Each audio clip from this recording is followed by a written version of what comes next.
This is the story of a boy named Zed Arahant, an arena fighter on Earth, who has won various titles and championships and became the best in the world. But soon, he became bored since there were no longer any worthy opponents.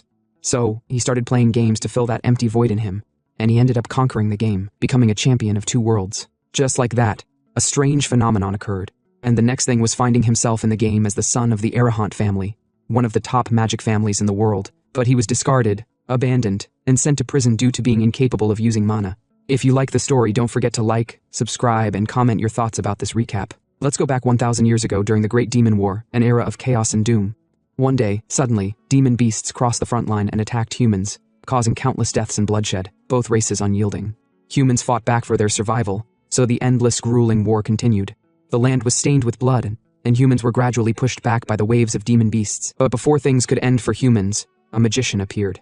The magician rode a black dragon across the battlefield, defeating the demon beasts. The demon beasts trembled in fear at his overwhelming presence, and humans praised their hero. However, the magician met a mysterious death simultaneously with the victory in the Great Demon War. Now somewhere in the cosmos, there's a will looking for the chosen one who is obsessed with strength, one who does not succumb to the temptation of corruption. The story begins on Earth, in a bus, where people were watching an arena match. Today's main event, which is the World Champion's 17th title defense, will begin soon. The crowd cheered with excitement as the commentator announced that today's challenger, who's wearing blue in the corner of the ring, is Patrick. But the crowd booed him, saying he should be killed. Now, the champion who'd be defending his title, with a total of 37 fights and 37 wins, 100% KO rate, the world champion, Kim Jin-ho. He pulled off his red cape with an unyielding expression. The commentator questioned how today's match would unfold, noting how Kim Jin-ho hasn't been using his legs in recent matches. It seems like Patrick suspected a leg injury in his interview, so he'll probably try to exploit the weakness today. The commentators continued, noting that Kim Jin-ho is also over 40 years old. If the leg injury is real, they might see a new champion today. The referee then announced the beginning of the match. The two took a defensive stance. Patrick could feel the incredible pressure from Kim Jin-ho. Of course, he expected such pressure, but he knew he'd win if he could just grab Kim Jin-ho's injured leg. So, he immediately went for a tackle. In his mind, he called Kim Jin-ho arrogant for coming to face him with an injured leg, determined to make sure Kim Jin-ho never used his leg again.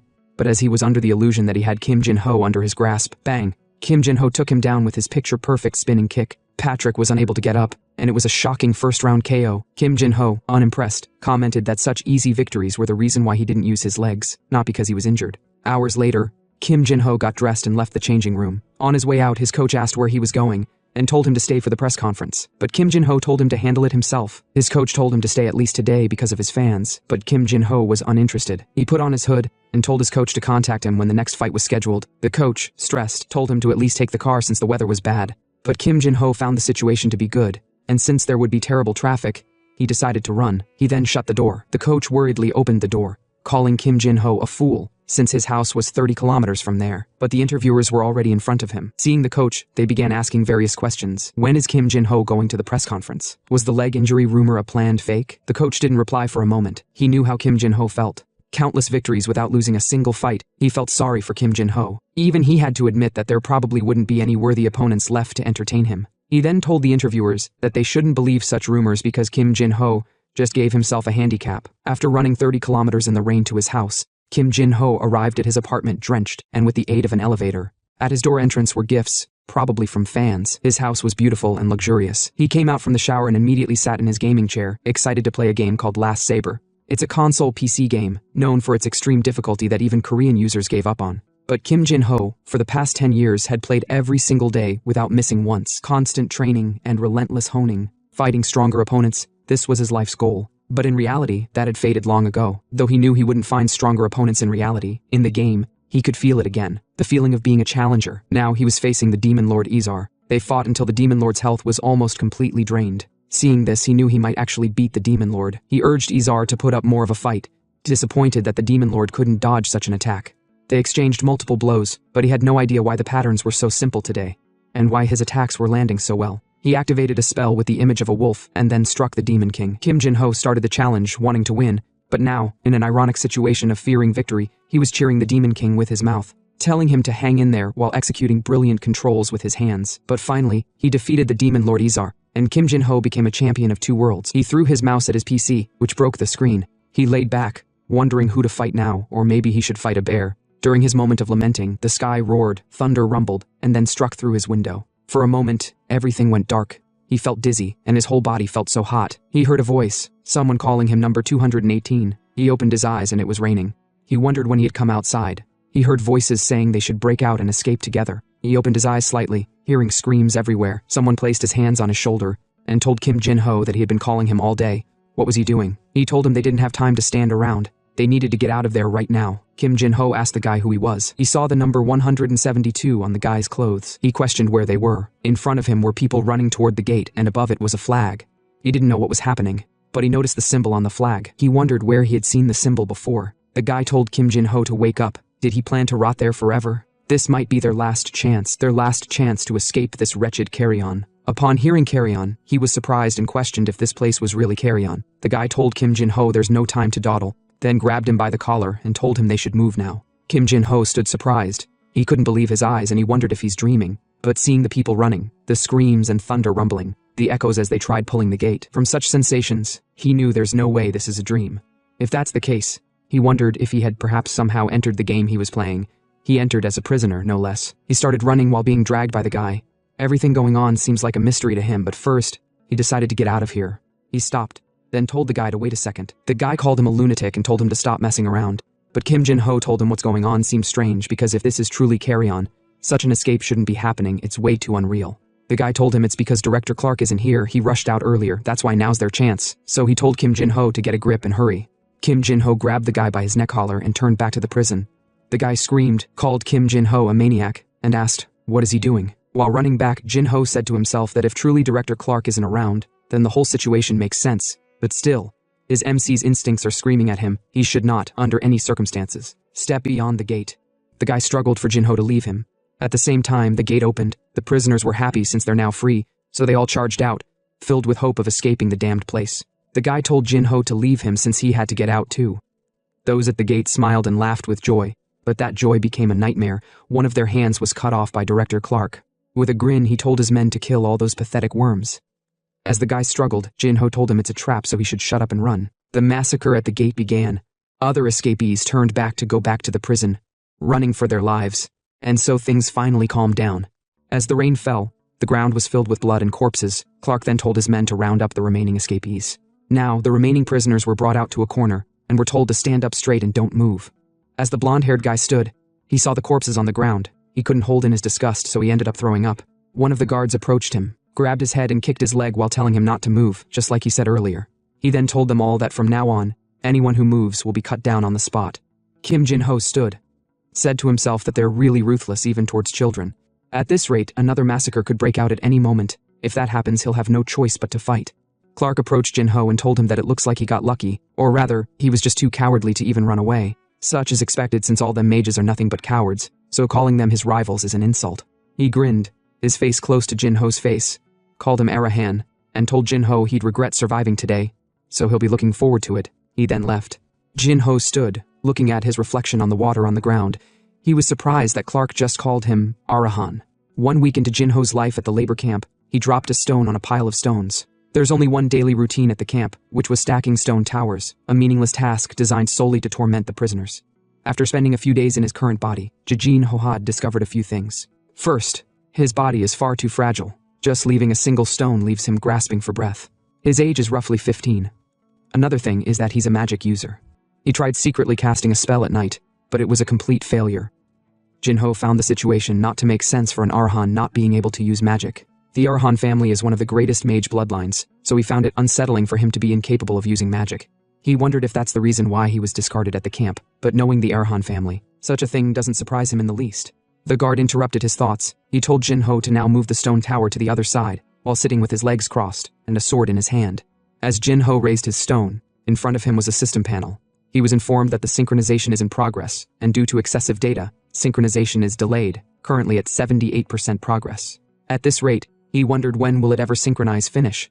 Hours later, inside the camp cafeteria, in front of Jin-ho was a bread and a godforsaken soup. He exhaled as he sat. He had been keeping up with exercise since arriving in this world, but with such meals, he had no idea if he can continue the exercise. The guy called Jin-ho number 218. He asked Jin-ho if he's not eating his bread again today. Seeing the guy, Jin-ho gave him his bread. The guy took it and thanked him. As he ate, Jin-ho said to himself that while the other prisoners go out of their way to avoid him, The guy does the opposite. The Arahan family is an unrivaled lineage of mages. There's a certain rumor about Arahan's signature crimson eyes, that their red eyes are a curse brought upon them for slaughtering too many people, and that anyone who locked eyes with them is doomed to die. The guy is the same age as Jinho, and they share a room. He had no memories from before possessing his body, so he wondered why such a young guy was locked in Carrion prison. The guy told Jinho he should be careful from now on since other inmates are angry that the workload has increased because of him. He then told Jinho to take things easy. Why is he putting in so much effort moving those stones in the first place? Jinho had no idea they weren't happy with him. That explains the murderous glare he had been getting lately. The guy told him to watch out especially for number 589, the leader of the prisoners. He has a notorious reputation in the arena. Rumor has it he's here for murder. If that's the case, Jinho asked the guy, wouldn't he be in trouble for hanging out with him? The guy knew, but they've known each other for a while, so he can't just ignore it. Jinho deemed the guy's reason to be understanding. He then stood up. He told the guy he's in the way, so he should go somewhere else for now. The guy had no idea what Jinho was talking about all of a sudden. Jinho told him it looks like the situation he's worried about is about to unfold. The guy turned around and was shocked to see number 589, together with his men. 589 told Jinho that he heard he's the reason why their workload has increased. Jinho confidently asked what does that have to do with him. He was just using it as a light exercise. But before he could finish his sentence, the big guy sent a punch at him, the shockwave intense. 172 worriedly asked Jinho if he's okay. To the big guy's surprise, Jinho was unarmed. He grabbed his collar, and with a grin, he slammed the guy's jaw with his knee, which shocked everyone. But to Jinho's surprise, the guy came out unscathed. With a grin, he asked Jinho if that was a kick. Jinho was surprised that the guy didn't even flinch. He wondered just how weak his body was. 589 grabbed Jinho by his collar and shot him to the wall, then told Jinho there's no escape for him since he's marked for death. Jinho sat. The system then appeared in front of him, notifying him that his synchronization is complete. Jinho grinned as energy started coursing through his body. He clenched his fist, his whole body engulfed in energy. He then prepared for round 2 of their fight, took his defensive stance, ready to fight 589, and told him to come. 589 laughed, clenched his fist, and told Jinho that a disgrace like him, cast aside by his own kin, had no right to act so high and mighty. Jinho told him to shut up, or was he afraid? 589 agreed to make the first move if that's what Jinho wanted, so he charged to attack with the determination to kill. Jinho aimed for the guy's leg, but to his surprise, the guy caught the kick and remarked, "A rat should know its place." Bang! Jinho kicked him in the neck with the leg the guy grabbed, then softly landed on the ground. From below, he immediately launched an upper kick directly to the guy's jaw, the force intense. The guy coughed out blood, unconscious, but Jinho struck him in the face again with his leg. The guy fell down unconscious and defeated.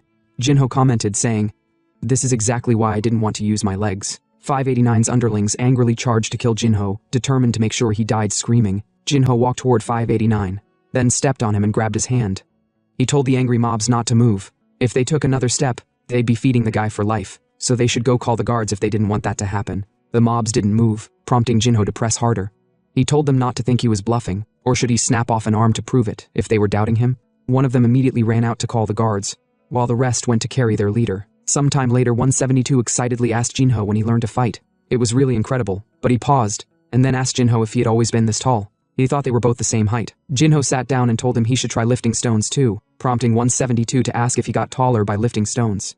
Jinho said to himself that, as expected, synchronization turned his real-world stats into game stats. Though compared to his real body, his current body was still at a child's level, but that wasn't the real priority. He checked his status window. It was displayed that his name was Zed Arahan, so from now on, we would be calling him Zed instead of Jinho. At the moment, he had 5 traits, which included Indomitable against poison, Immortal Gambler, Tenacious Challenger, Champion Soul, and Archmage's Blessing, all with rank S. As for his stats, due to growth suppression, penalties were applied to his stats, which reduced all his 100 stats by half: agility, strength, stamina, except for perception, which was still at 100, and mana, which was at 0. He had been dying to check his stats since earlier, but what caught his attention was his 0 mana. He was surprised when he saw it. He never expected it to be real. He was disappointed because he was supposed to be a mage as an Arahan, yet his mana was at 0. He never expected the system to stick him with such garbage stats and make him possess such a garbage body. He laughed as he went through his screen, though 172 couldn't see the screen. Hours later, Zed lay on the bed, thinking to himself that he couldn't believe such a trash character existed. No wonder his family abandoned him. But first, he decided to calm down and assess the situation. His eyes were on the window. At least his physical stats and senses were maxed at 100, which was considered a small blessing. He also saw the suppression blessing, which he didn't consider bad, since there was no way he could fully utilize 100 stats in such a scrawny body anyway, and the penalty could likely be overcome through training. But his diet was too poor. He never expected there to be a lot of traits he'd never seen before. Every single one of them was S rank. The only ones he recognized from the game were Poison Immunity and Immortal Gambler. If not for the 0 mana, his body would be a ridiculously overpowered character, which was quite cruel. He stood, not thinking about it anymore since he'd figure out the rest in time. And it's not like there was no way to fix his mana issues. He then heard a voice from the guard outside, telling those whose names were called to step outside, and so their names were called one after the other. Those called walked out with their hands cuffed. Zed asked who they were. 172 told him they were death row inmate, getting their final meal. Before the execution, they got to eat what they wanted. Hearing this, Zed immediately thought of an idea. He then asked 172 what his name was. 172 was surprised by the question since they only went by numbers, so he had gotten used to it. He told Zed his name was Rui. He had no family since he was a street rat. He then asked Zed about his name. Zed replied with a grin, Zed Arahan. He then asked Rui if he wanted to get out of here. Rui replied, of course. I'm not planning to stay here long since I have a reason I must leave. Zed asked how he planned to escape then. Rui thought for a moment, then told Zed the only way was the front gate, and Clark held the key. Zed commented, so we have to take Clark down and steal it. Rui asked Zed if he was insane since the warden was a retired 5th Circle knight. Warden Clark was the kind of knight who despised mages. In the last Savior War, knights and mages were mortal enemies. Zed wondered if they could even win against Clark, who was a 5th rank knight, but there was no other way. Rui told him he'd steal the key. He told Zed he was quite confident about it since rats learned to pickpocket before they could even walk, but the problem was that the warden was always surrounded. Hearing that the warden never had an opening, Zed grinned as he was starting to form a plan. Morning arrived, and the guard told them work began now. By the order of the warden, today's workload was doubled, so they should stop dawdling and start running. The inmates were surprised by the sudden announcement. They told the guard to give them a break, or at least give them work that was actually possible. The guard asked if they were questioning the warden's order. One of them tried to revolt, but the guard pointed his sword at his neck, then told the guy that he was just relaying the warden's instructions. If they had complaints, they should take it up with him. The guy, scared, told the guard that the nonsense task was too much. Why were they doing this? The guard looked at Zed, then asked if they still didn't get whose fault it was. The inmates immediately turned their attention to Zed, while the guard commented he'd be stepping out for a smoke. Rui told Zed the situation was getting bad, but Zed told him to keep his distance. He said to himself that the bastard Clark was stirring up a riot. Since Clark couldn't attack Zed outright, he was using the prisoners to do it. Zed wondered if yesterday's attack was also caused by Clark. What a disappointment and a disgrace to his knightly honor. Zed ran back, realizing the guards were in cahoots with the inmates, so he refused to let such actions slide like he did yesterday, while hoping Zed wouldn't die. One of the inmates commented that they needed to kill the bastard, or they were the ones who were going to die. Zed told them it wasn't that he didn't understand their position, they probably had no choice. The inmates laughed. One of them asked Aiden if he was acting high and mighty because he was an Arahan. They charged to kill Zed, saying a half-wit like him shouldn't be acting tough. Bang! The first guy was taken down with a knee strike from Zed and sent flying. Zed told them he couldn't just stand there and die, and since he was looking for a way to vent his frustration, their attacks would be a better option. An inmate questioned if the lunatic Zed was desperate to die. Zed stood his ground, grinning. He told them all to attack at once. Furious, they charged at Zed. Zed took one down with a kick to the face. He used to imagine something like this inside the octagon. Instead of fighting one by one, he wished they'd all come at him at once, just so he could fight even more opponents. A punch was sent at him from behind, but he reacted fast and gave the guy an elbow uppercut. Within seconds, he took down multiple inmates. Rui was watching the fight. He couldn't believe his eyes. Then from behind him came number 589. He told Rui to come with him for a moment. Zed was taking them all down easily. Now they brought out knives out of the blue and decided to rush him all at once. But Zed wasn't scared, rather. He was enjoying the fight. The thrill of dodging an attack, the electrifying sensation of landing a clean hit.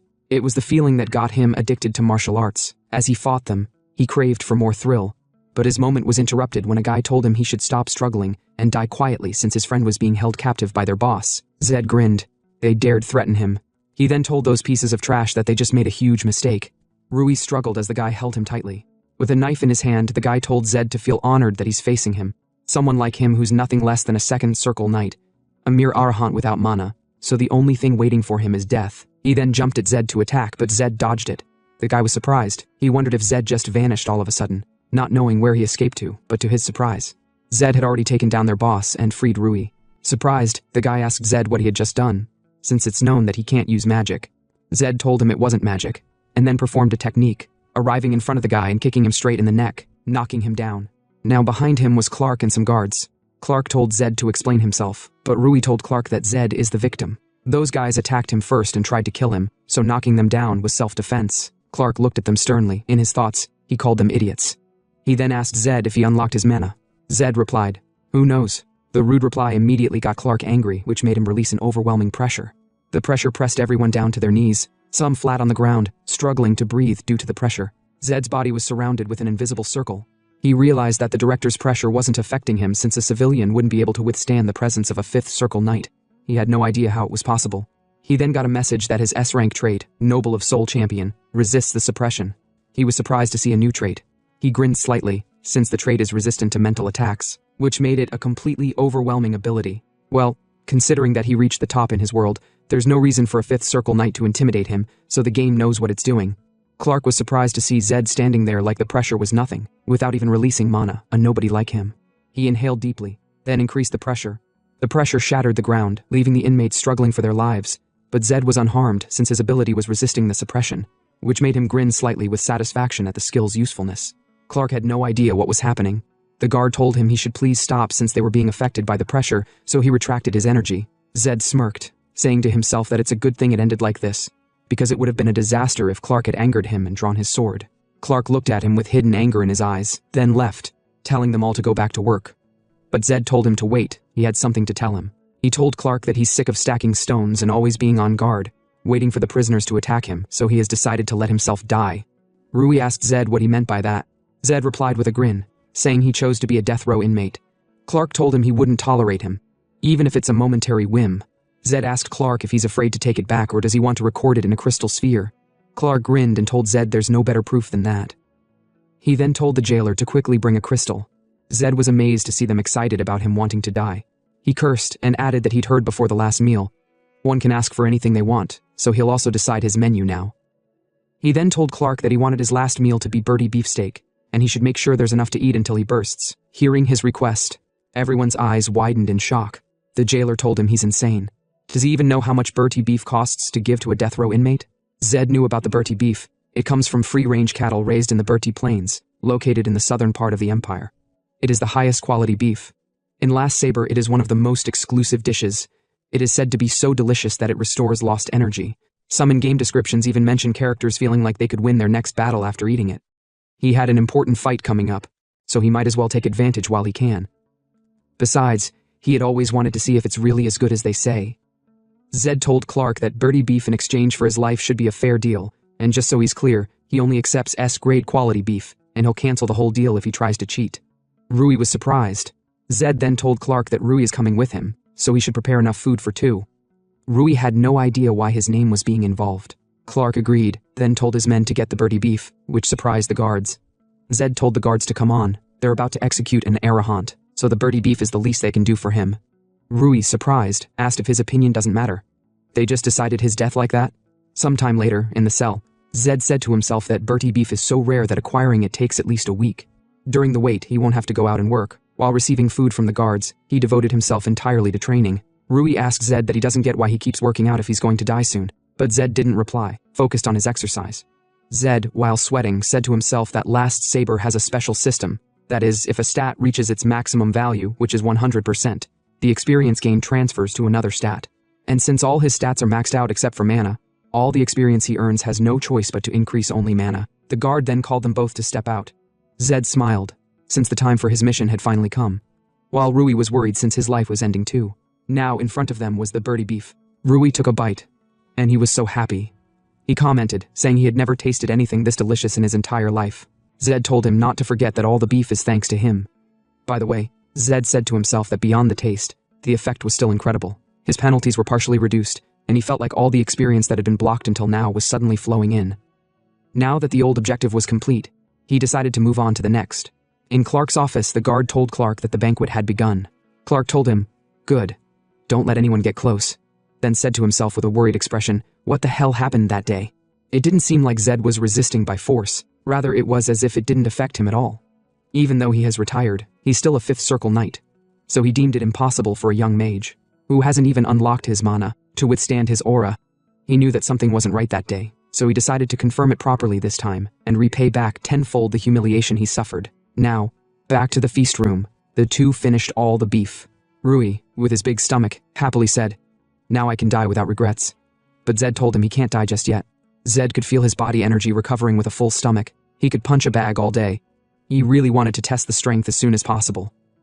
The door opened, and the person who came in was Clark. Zed told him, "It's too bad you came late since I already ate everything." Clark looked at Zed emotionlessly. He deemed Zed to be an arrogant fool who thinks too highly of himself because of his lineage.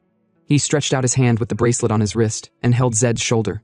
First, he decided to smash Zed's unlucky face until he writhed in pain. While looking at Zed, the warden said to himself that the Arahants are a top-tier magical family. Even if he got a little information, it would be a big profit for him. He said that he might even be able to get out of this backwater depending on the quality of the information he got from Zed. Just then, he unleashed his magical bracelet, using it to enhance his power in order to subdue him. But Zed stood unfazed, looking at it like it was some clown show in a circus. Seeing the tools on the warden, Zed said to himself, "Oh, so this guy is using a magical tool this time around." But he was like, "Alright, let's see how this will work out." And with a loud bang, the warden unleashed his power to 60%, using it to attack Zed. With a smile he asked, "How is it? Do you feel the power?" He said that no matter what Zed did this time, he would take him down. But Zed stood unfazed, looking at the man like it was some kid's show. He said that he will let the man do his worst. After channeling for a while, the warden was surprised. He wondered what the hell is going on. Why is Zed not budging? Why does the spell not affect him? Meanwhile, Rui was affected by the attack because it was so powerful, suppressing him to the ground. Finally, Rui fell, losing consciousness. But Zed was still unfazed, and the attack felt like nothing to him. The warden became angry and called him a filthy bag, but Zed told him, "Why don't you just stop already? Is there a need for you to go this far?" Now the warden decided to use his power at full force, channeling it to 100% and clamping onto Zed's shoulders in an attempt to weaken him further. And just as Zed smiled, he called the warden weak. Finally, when he couldn't take the warden's weakness any longer, Zed smacked his hand away from his shoulder and said, "Didn't I tell you to stop? If you want to kill me, do it properly with a legal execution. Don't act like a madman." Upon hearing this, the warden was shocked and began sweating. What the hell is going on? He even used a magic tool, but how? If his magic didn't affect Zed at all, it meant that Zed was at least one cycle higher than him. So he wondered if Zed was a 6-cycle mage. But that can't be. That's impossible. Suddenly, as he looked into Zed's eyes, he wondered if Zed was even far stronger than that. Or maybe this was the power of the Arahant bloodline. The warden ascertained that the 5th cycle was a realm he had reached through a lifetime of dedication, and yet he couldn't even make this young mage kneel. Since he couldn't win this fight, he decided to retreat before losing his honor any further. So he cooled down the magical tool he wore on his hand. After switching it off, Zed then told him, "Are you done digging your own grave?" The warden couldn't say a word. He was silent. With a sharp turn, he told Zed that the execution would be carried out tomorrow morning. Even the great Arahant can't ignore the laws set by His Majesty, the Emperor. Some while later, in the warden's office, the warden looked exhausted as he wrote the information he had gathered in his journal. He said to himself that he couldn't find out much, but this information might be useful for the execution. So he decided to record today's events, but he looked so tired because he had fully opened his mana and used a magical tool. Still, he needed to finish these reports for future purposes. Meanwhile, back in Zed's room, Rui stood there as he slept. He was sweating due to the lingering effects of the warden's magic. Zed walked up to him and asked, "Are you awake? How are you feeling?" Rui said he felt nauseous, like he was going to throw up. Zed smiled and said, "But he actually have good manual dexterity to be able to withstand the attack of the warden." Rui replied, "Of course." He then showed Zed the key he had snatched through the chaos and asked, "How are my skills?" Seeing this, Zed was surprised and remarked, "Wow, he really did a good job stealing the key during that time the warden was attacking." Zed then said to himself that it must have been quite dangerous for any ordinary person to steal a key from the warden. But this guy is quite strong. However, it was actually only possible because the warden was focused on Zed. Rui asked if Zed was really okay. Zed replied, "Yeah, he's fine. The warden's attack didn't do much damage to him and there's no problem." But with a serious face, Rui said, "That's strange. There must be something he don't know about Zed. How could he withstand that attack and still be fine?" But Zed told Rui to try lifting more stones if he wanted to be as strong as that. Now, Zed decided to check if his stats had increased, or if there were any improvements. So he quickly called on his status. The system displayed his information and traits. He was immune to all poison and the rest, but in his stats, there were penalties due to stunted growth.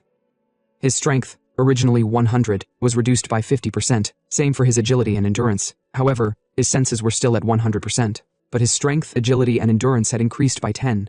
This is a great achievement, as he ate the vertigrade beef, which tasted great and were nutritious. And, of course, he had also been working out steadily. Now, his body felt different compared to before when the penalty was still fully attached to him. Zed said that he wanted to remove all penalties quickly, but it would be difficult. So now, he just had to keep on doing what he was doing, and hopefully, he would finally remove all penalties. As he was sitting down, He told Ryu that they would escape this prison tonight, so they should go once he was fully recovered. Ryu said, "Shouldn't they leave right now? The warden will notice soon." But Zed told him not to worry about it since the warden should have passed out by now. Ryu was surprised and asked him, "How can you be so sure?" Zed replied, "Of course, he knows. That bracelet the warden was wearing, it's just a common item. Although he can't remember its name, it's an item that amplifies magic temporarily while significantly accumulating fatigue. So he believed the warden must have passed out somewhere." And just as he said this, the warden had really passed out in his office due to fatigue from using too much of his power and mana. Zed said that the warden came to the hall with a key, and also used an unexpected magic tool. Because of that, the escape plan has become much easier. Some while later, Zed told Ryu that they should get going. As they were about to break through the prison room door, Ryu asked Zed if it is really safe. But Zed told him to stay behind if he is that scared. Ryu snapped and said, "What? You are my lifeline, I have to stick with you." Ryu then told Zed that out of all the keys they stole, there was no key for their room. But Zed told him not to worry. Just step back for a bit. And with a loud bang, Zed kicked the room door open, shattering it to pieces. Seeing this, Ryu was surprised and asked, "What was that monstrous strength just now? Is Zed really a mage?" Suddenly, Zed told him to keep quiet for a while. The guards were coming. Just then the guards yelled, "What was that noise?" Number 218. "What are you doing outside?" Zed asked them, "What does it look like he's doing?" Then it dawned on the guards that they were escaping. The guards quickly yelled, "Report to the warden immediately." Zed and Ryu began running in order to escape. As they were running, they got closer to the main gates, and Ryu quickly told Zed, "In front of us, the front gate is blocked." Ahead of them, there were about 7 guards standing with their swords, ready to stop them from escaping. The leader of the guards yelled, "Hold off the prisoners here until the warden arrives." And they all replied, "Yes, sir." As they were both running, Zed told Ryu, "Don't stop, keep running." And in an instant, he sprinted ahead in order to take down the guards. The first guard confronted Zed in an attempt to stop him, but Zed quickly dodged and gave him a beating of first come, first served. Zed furiously used his palm to smash the guard's face and threw the guard away, making him crash into the rest of the guards. The head of the guards was surprised, seeing how Zed flung an elderly guy like that. Just as he was thinking nothing but thoughts, Zed was already coming with another attack. He used his hand to choke the guard on his neck, and the guard began coughing out blood. As he was done with this guy, Zed sprinted to the other guards. As if that was not enough, Zed didn't even pity the first guy he had attacked. He kicked the guy again, hitting him in the face and using him as a medium to jump to the other guards. Just then, the rest of the guards were about to attack him, but they didn't even know where to strike because Zed was so fast. In an instant, he gave another guy a kick with his back leg like Jet Li. As Zed lost balance, one of the guards was about to stab him with a sword, but Zed quickly dodged it and regained his balance. Then he kicked the guy in the face, slamming him to the ground. Seeing the fight, Ryu was in shock. This is insane. Who the hell is Zed for him to be taking down the guards with so much ease? And just like that, Zed finally took down all the guards, and they escaped the prison. Sometime later, after the warden had woken up from his long slumber in Wonderland, he appeared at the scene and was stunned by what he saw. His guards were lying on the ground, some unconscious and others writhing in pain. The head guard stammered, "Warden, we are sorry. Inmate 218 has escaped." Upon hearing this, the warden became furious, his face contorted with rage. He yelled that they should all catch the escaped prisoner immediately. In another scene, near the Mota village beside the detention center, Zed and Ryu hid in some confinement. After a while, Ryu peeped through the cracks. After scanning the area, he told Zed, "I think we've completely lost the guards chasing after us." Zed breathed a sigh of relief, then asked, "Where are we right now?" Ryu explained that they're in a small town called Mota. It's the only village near the detention center. Zed was like, "Huh. Wouldn't the guards come here first?" Ryu replied, "Yeah, he knows that, but they have no choice. Other cities are too far for them to escape to right now." He began searching through the dirt and added, "If they blend in with the people of this village, they'll be safe." Zed sighed. "Alright, he guessed they'll have to go with Rui's plan. But what is he looking for?" Ryu handed him a cloth. "This will do. Put it on." Zed frowned. "Huh? Of all things to wear, why rags?" Ryu explained that disguising as beggars is the safest way. There are plenty of beggars in this village, so it'll be better. After putting on the clothes, Ryu said that he'll go get some supplies. He told Zed to stay here and keep quiet. Zed asked how will he get supplies without money. Ryu smirked.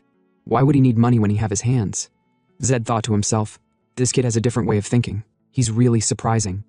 After that, Ryu said that he'll be back soon. Don't go anywhere. You're my lifeline. An hour later, Ryu returned saying that he's back. Zed then asked him, what did you bring? But Ryu showed him color lenses. Zed raised a brow. Color lenses? What for?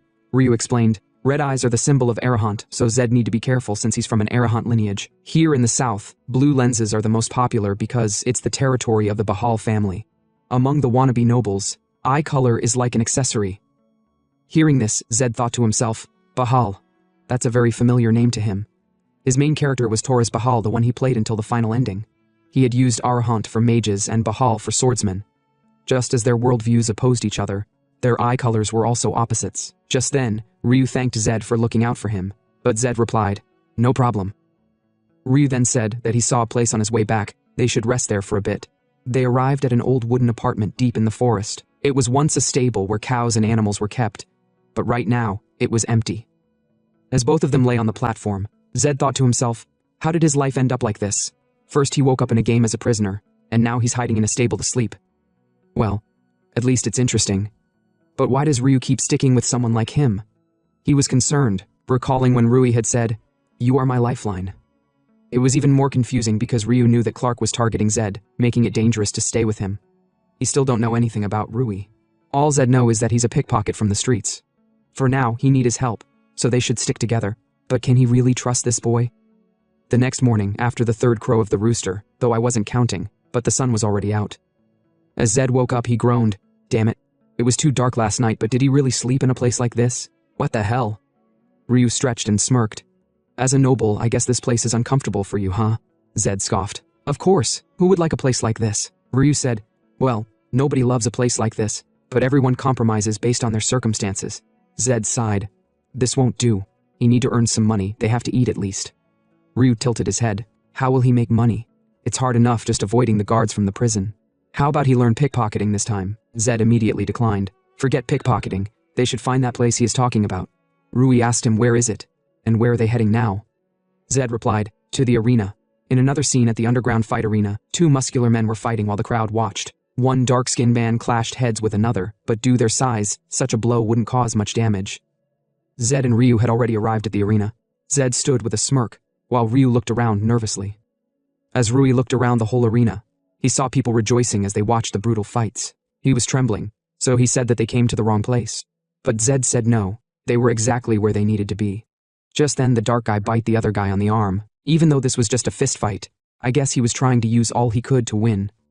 But the other guy wasn't having any of it. He gave the guy a punch to reset his brain immediately. However, the guy stood his ground, and they kept on fighting. Suddenly the white guy sprinted and gave him a jaw-cracking punch to his ribs, shattering his 6 meridians in an instant. Seeing this, the audience yelled, "Fight properly, challenger. I bet everything on you." One shouted. Another yelled, "Kill him." Another supporter said, "This is why I love cheering for Ikas." It turns out that the black guy was called Challenger, and the white guy was Ikas, a very good fighter. Now Zed, watching the fight, thought to himself that he had expected this to be just some low-life brawl, but the level was actually better than he had anticipated. Meanwhile, Rui was scared and trembling, unsure of where to look. He told Zed they should get out of here immediately, this place was terrifying. Back to the fight, Ikas sprinted toward Challenger and delivered a devastating punch to his face, shattering his frontal lobe. Blood spilled from Challenger's nose as he collapsed to the ground. But Ikas didn't let up. He continued throwing multiple punches at Challenger, who was already down.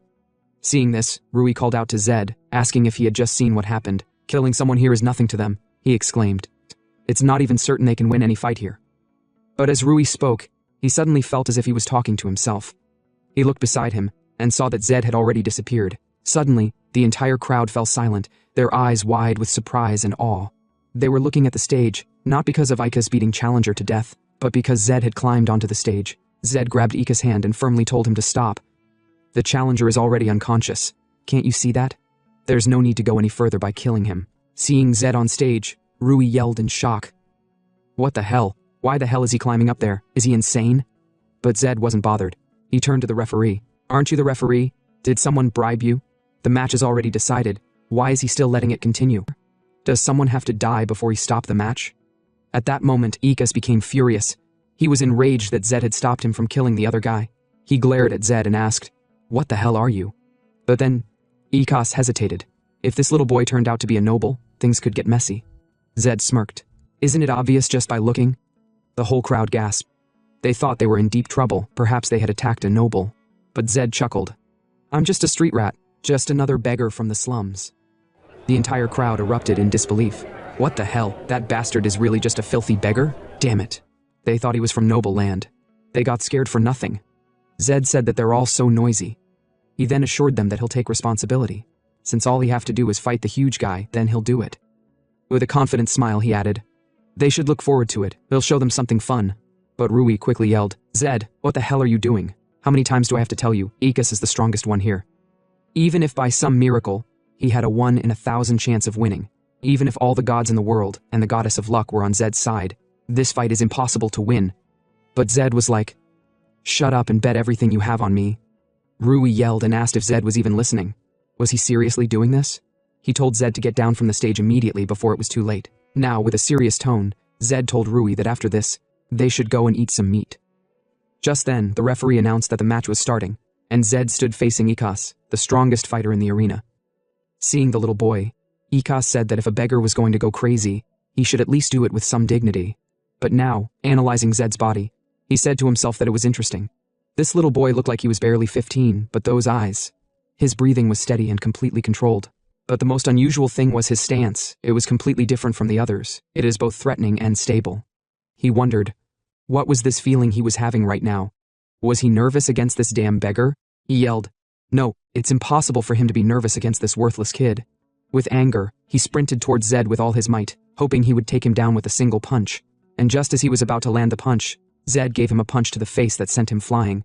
Seeing this, Icus was surprised. He was like, what the hell just happened? Blood was already coming out of his nose. Zed was now giving Icus advice and said, "Never pull your fists all the way back behind your shoulder when fighting." He gave Icus another punch and said, "A punch should come straight from good stance, in the fastest and most direct line to your opponent's face, light and precise." He kept on giving multiple punches as he lectured the huge guy, not even letting him breathe, and with a loud bang, he gave Icus a deafening punch that shattered his teeth and frontal lobe. Seeing this, the whole crowd were stunned. How the hell is that little boy winning against Icus? Meanwhile, Rui was praying for Zed as he closed his eyes before the fight even started. He was like, "God of war, goddess of fortune, deity of miracles, mother of life. Please just make Zed make it out alive." He couldn't even open his eyes to see the fight because he believed Zed would have turned into minced meat by now.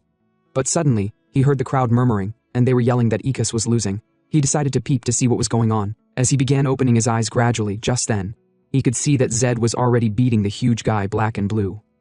He exclaimed, "What the hell is going on? Is Zed actually winning against the strongest fighter in the arena? How is he beating Icus?" Now back on the stage, Icus couldn't even understand what was hitting him. He could only feel his dignity sleeping away, from every punch coming from Zed. He wondered, what the hell is this? His vision was already blurry by now, but he could still see that he was losing against this little boy.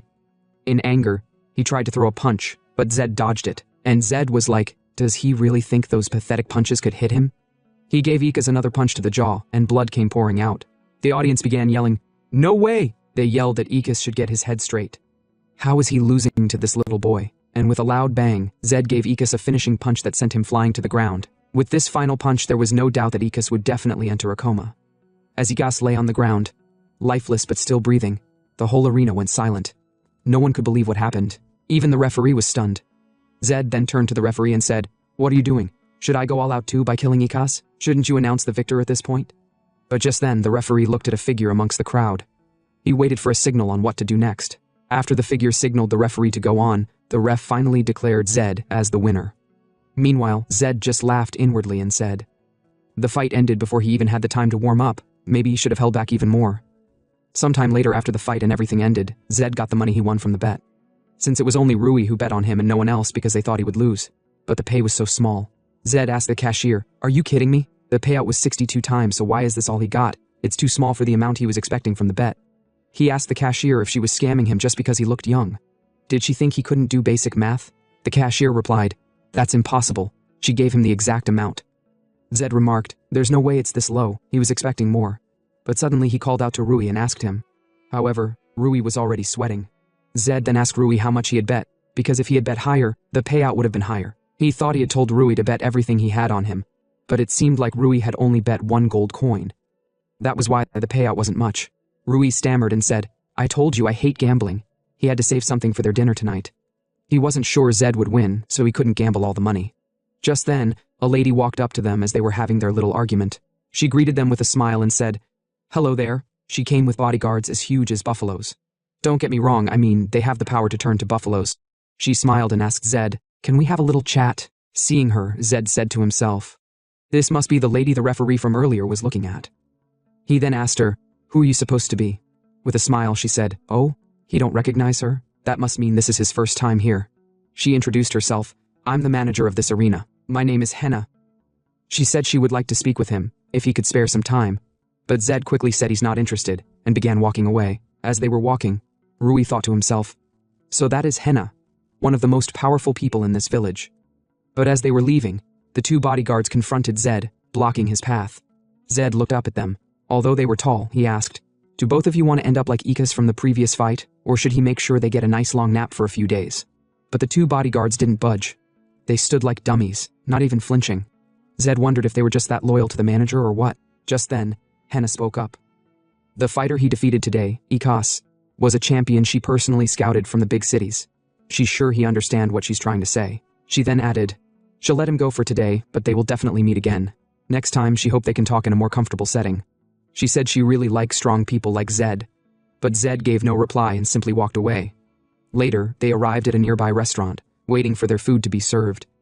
Rui sighed and said, "He's really starving." Then, with a more serious tone, he told Zed that he mustn't get on that woman's bad side. On the surface, Henna is merely the arena manager. But in truth, she is the hidden power behind the city. As long as they're here, crossing paths with her is inevitable. But Zed said that to him. She just looks like an old fox obsessed with money. Rui nodded.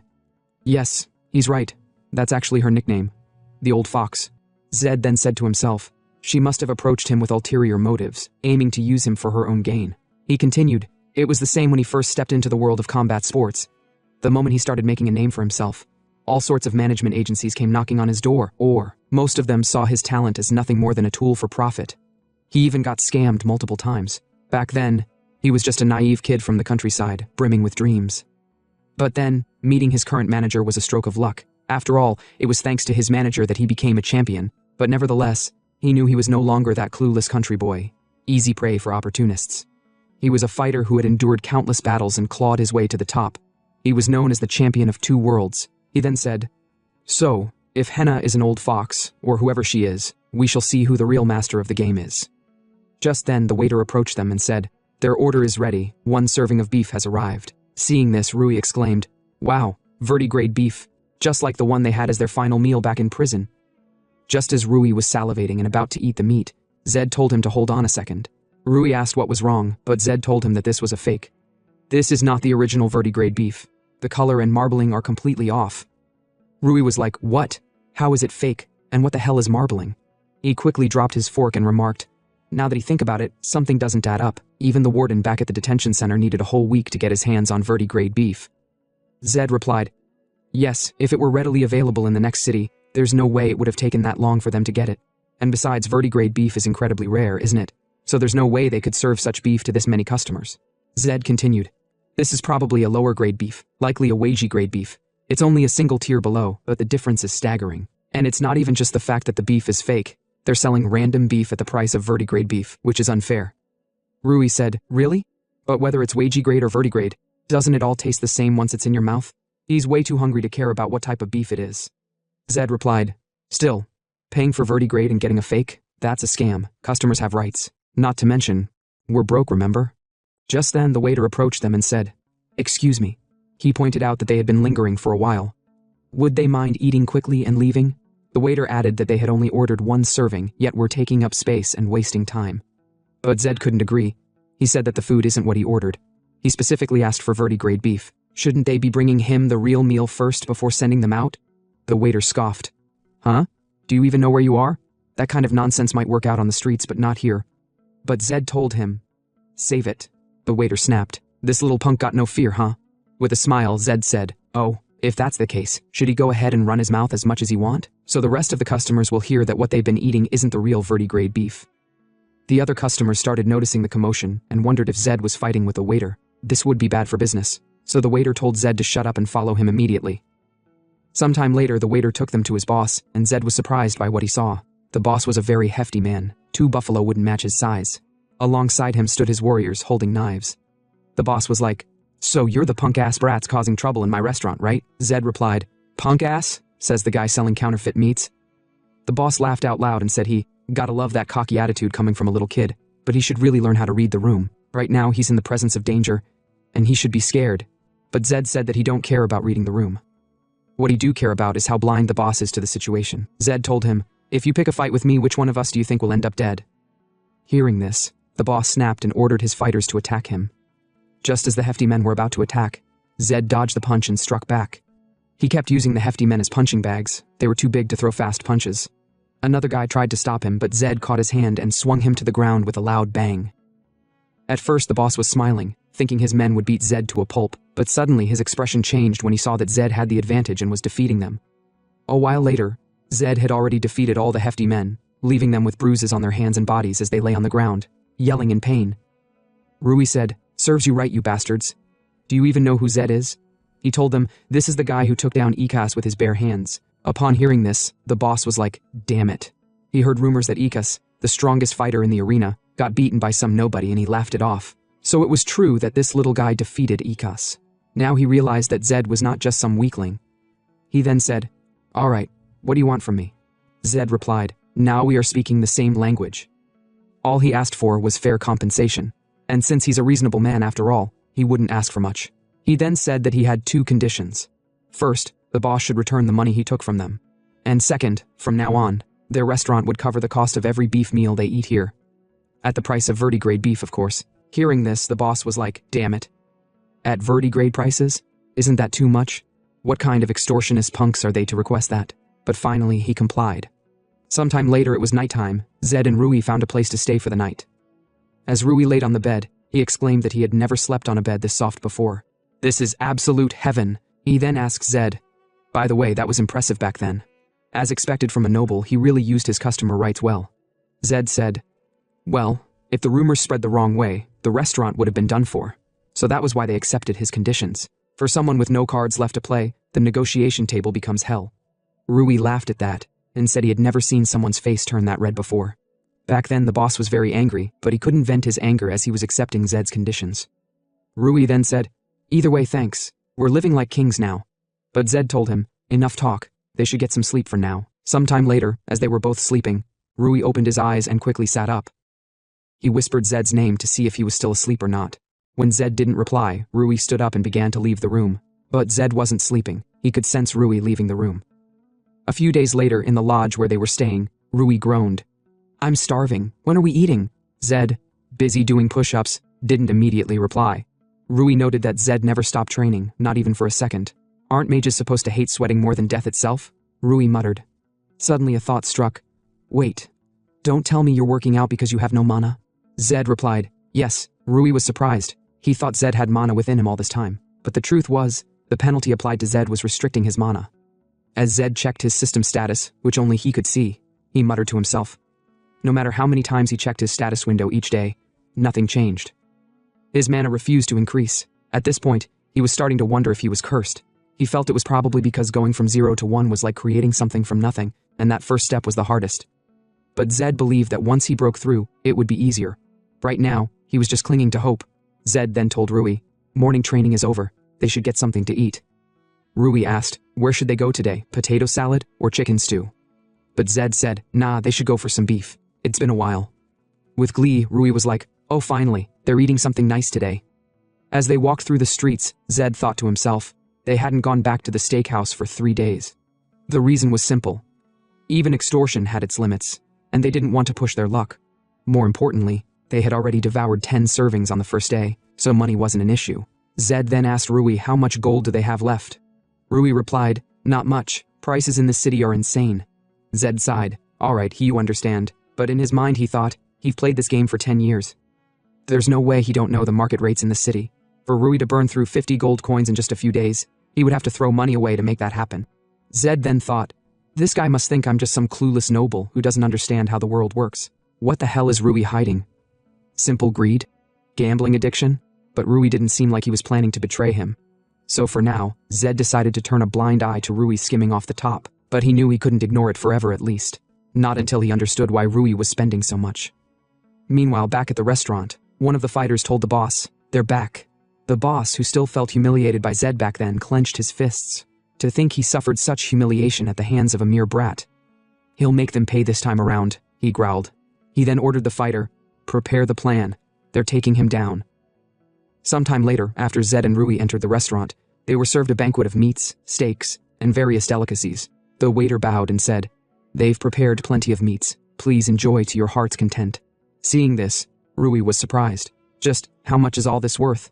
The waiter added, "If you need anything else, don't hesitate to call." Zed narrowed his eyes. Why are they suddenly being so nice? Rui, on the other hand, shrugged. "Maybe it's because we changed clothes?" Zed replied, "No, that's ridiculous." He then said to himself that he had scanned the place when they walked in. No sign of assassins, the restaurant looked the same as before. What the hell are they up to? Everything seemed suspicious. For them to be this welcoming, something was wrong. Just then, Rui wrapped some meatloaf and vegetables and handed it to Zed. "Aren't you hungry?" He told Zed to eat everything in one bite. Zed took the food from his hand and thanked him. But just as he was about to eat it, a thought struck his mind. His eyes widened. He quickly yelled, "Rui, spit the food out immediately, don't eat the meat." Zed told Rui the food was poisoned, and Rui immediately began spitting it out. Fear crept into Rui's voice as he asked if he was going to die, but Zed reassured him that such a small amount of poison wouldn't be lethal.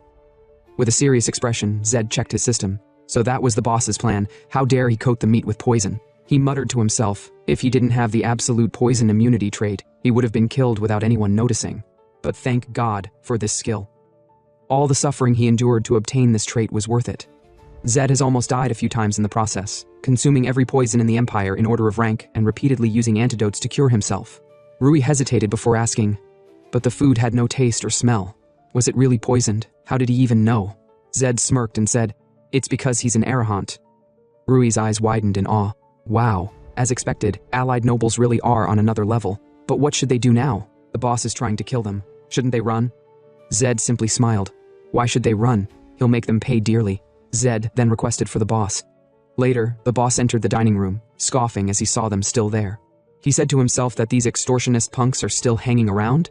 They should have just quietly eaten the meat instead of acting all high and mighty. He turned to Zed. "What do you want?" Zed leaned back and said he called him here to clear up some misunderstandings. There are a few things he want to ask. The boss's eyes flicked to the empty plates on the table. He smirked, thinking, they must have stuffed themselves. If they ate that much of the poison, the effects should kick in soon. The boss sneered. Misunderstanding? He said that 2 of them are thugs who threaten people and steal their money. Zed replied, "No, you've got it all wrong." Rui then wrapped up some meatloaf and handed it to the boss. The boss frowned. Why is he giving that to him? Zed replied that it's a gesture of reconciliation. If the boss accepts it, he'll remove the second condition from last time. It's not like they're real bandits or anything. The boss scoffed. Fine. But he have no intention of making peace with bastards like them, and he won't take the meat. Zed's smile didn't waver. He said that's strange. Does he actually want to keep getting extorted? Or does he have another reason for not eating the meat? Like, if it was poisoned. The boss's face twisted in anger. What nonsense. How dare Zed accuse him? But Zed wasn't buying it. He slammed his hand on the table, and all the poisoned meat hidden underneath tumbled to the floor. The boss's eyes widened in shock. He had assumed they ate everything. Had Zed realized the food was poisoned? Zed stepped closer and asked, why did he poison the meat? The boss tried to deny it, slamming his hand against the door. Didn't he already say there was no poison? Where's the proof? But Zed's aura changed in an instant. He said, of course, he have proof. His eyes shifted from blue to a piercing red. The boss staggered back in disbelief. Those eyes. You're an arahant? Zed replied, yes. And you dared try to deceive one. You'll pay for it with your life. The boss fell to the ground, trembling. He had never imagined he was dealing with an arahant. Panic took hold, and he let out a nervous laugh. Damn. He's really going to die at this rate. He dropped to his knees, bowing desperately. He failed to recognize such a great noble standing before him. He begged Zed to forgive him, just this once. But the thing is, why would a Western arahant come all the way to the rural part of the South? Why didn't he reveal his identity from the start? And why did he act like a lowly wanderer? But the boss was so consumed by fear that he couldn't even form these natural doubts. He didn't notice that Zed was a fake. He kept on begging Zed, pleading just once, just this once. He begged for forgiveness, swearing that if Zed forgave him, he would do anything he asked. Zed just watched as the boss, crying like a child, begged for mercy. Once again, he realized the overwhelming power an arahant held.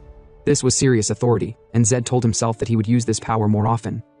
He reminded the boss of his own words, that he would do anything. He then said, all right, since he see the boss' sincerity, he'll grant him mercy just this once.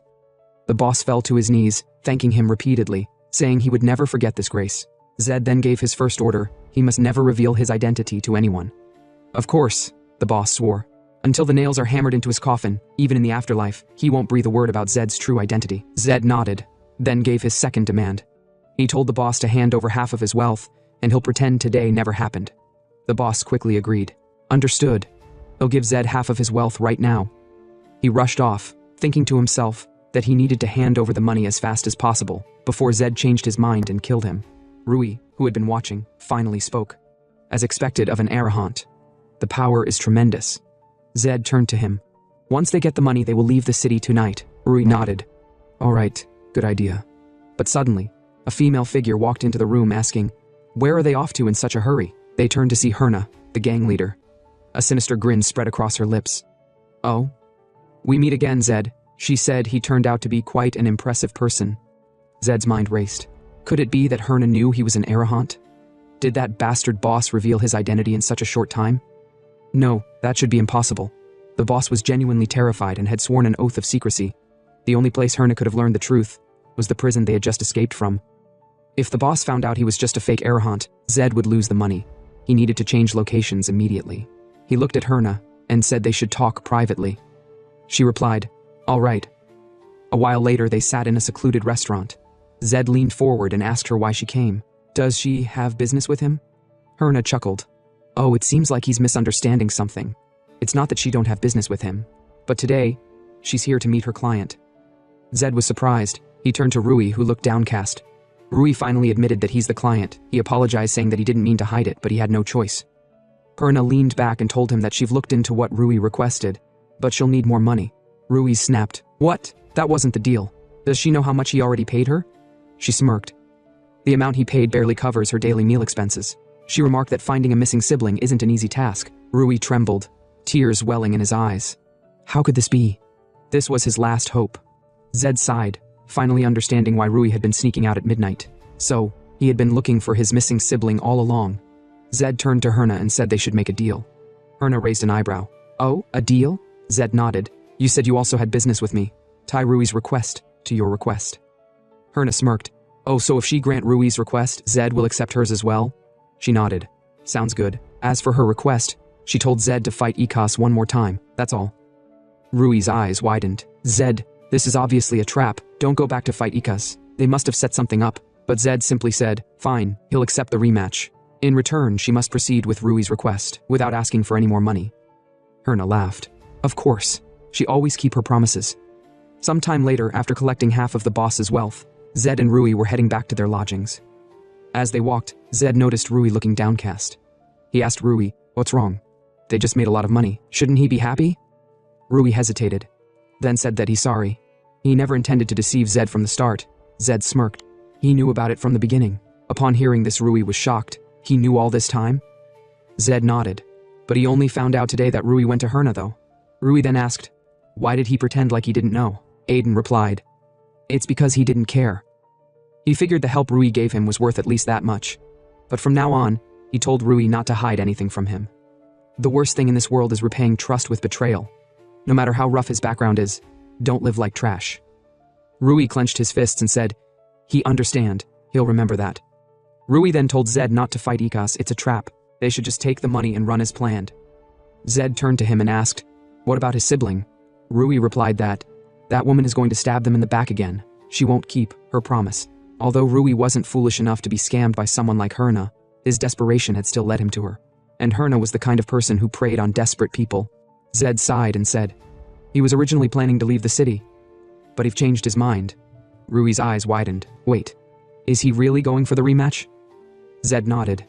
Yeah, he trusts his own skills, and this time Herna is throwing everything she's got at him. That's exactly why he want to fight even more. When he see trash like her, he want to clean it up, and defeating an opponent who's giving their all is the most exhilarating feeling ever.